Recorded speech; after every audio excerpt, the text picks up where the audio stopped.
So use Descartes' rule of signs to determine the possible number of positive and negative zeros of this function. So this is really the benefit of Descartes' rule of signs. For any particular function, sometimes it can be a real pain to find its zeros, and so this kind of gives us a hint about what they could possibly be. All right, so the first half of the question, how many possible zeros are positive? We just need to count up the number of sign changes that occurs in this function. So notice this is positive, negative, this one's positive, positive, and negative. And so to go from positive to negative is a sign change. So there's sign change number 1. This is a sign change, so 2, not a sign change, and then here's a sign change.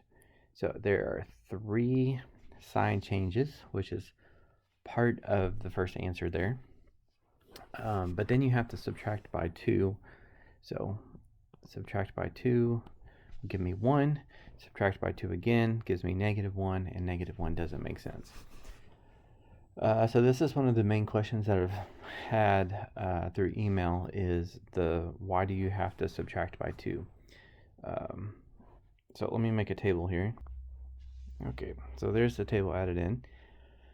And after we also do the same process for negative real zeros, we can see why we have to subtract by 2 each time. Okay, so we also count up the number of sign changes for negative real zeros, but we're not going to count up the sign changes of f of x.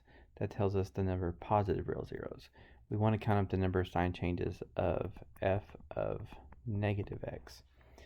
So everywhere there's an x, we replace, or an x, we replace with a negative x.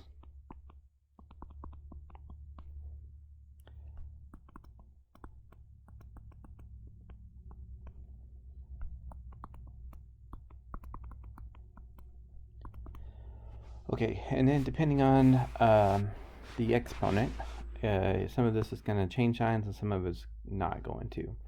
So negative x to the 5th means, of course, you're multiplying negative x by itself 5 times. And if you take a negative and multiply it by itself 5 times, you would get a negative. Whereas if you took a negative and multiplied it by itself 4 times, it would be positive, but this is still negative. An odd number of times becomes negative. An even number of times becomes positive. Okay, so let me double check that. Odd doesn't change the sign. Even did change the sign. Odd didn't change the sign. Even didn't change the sign. And this had no x, so that doesn't vary. Okay, so now I go from negative to negative to negative to positive to negative. So it looks like there's one sign change here, negative to positive, and a second sign change here, positive to negative. So in this case, there was 2 sign changes, and the same way. So this tells us the possible, and then we need to subtract by 2, which would give me 0. Subtract by 2 again, subtract by 2 again, subtract by 2 again. Keep going until it doesn't make sense. You can't have -2 zeros, so I stop at 0. Okay, so on to the chart to help you understand why you have to subtract by 2.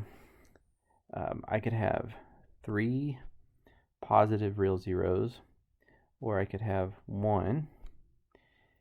And for negative, I could have 2 or 0. See if some of this matches up. Okay, so since this is a degree 5, it means it has 5 zeros. Some of the zeros may be real zeros, and some of the zeros may be imaginary.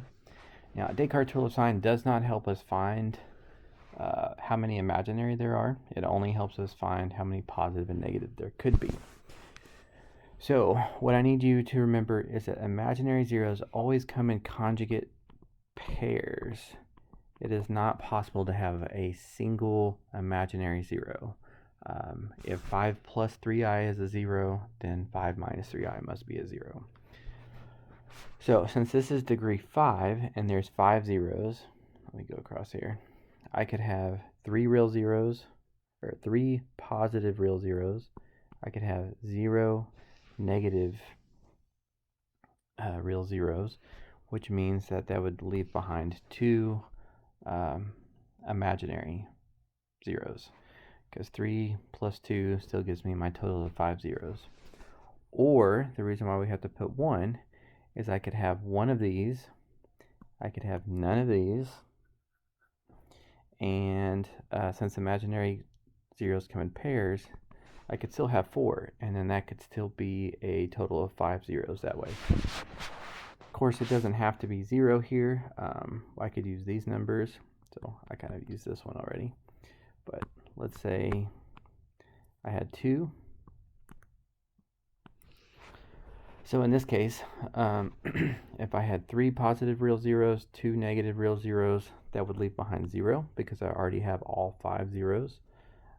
And if there's 1 here and 2 of those, then that would mean that to get to 5, this would have to be 2, which makes sense because these have to come in pair. So since there's no way, at least not for this simple test, for us to know how many of these zeros are imaginary, we just have to say one pair of them could be imaginary, so that's why we have to subtract by 2. And same thing here. This pair could be imaginary, so we have to subtract by 2.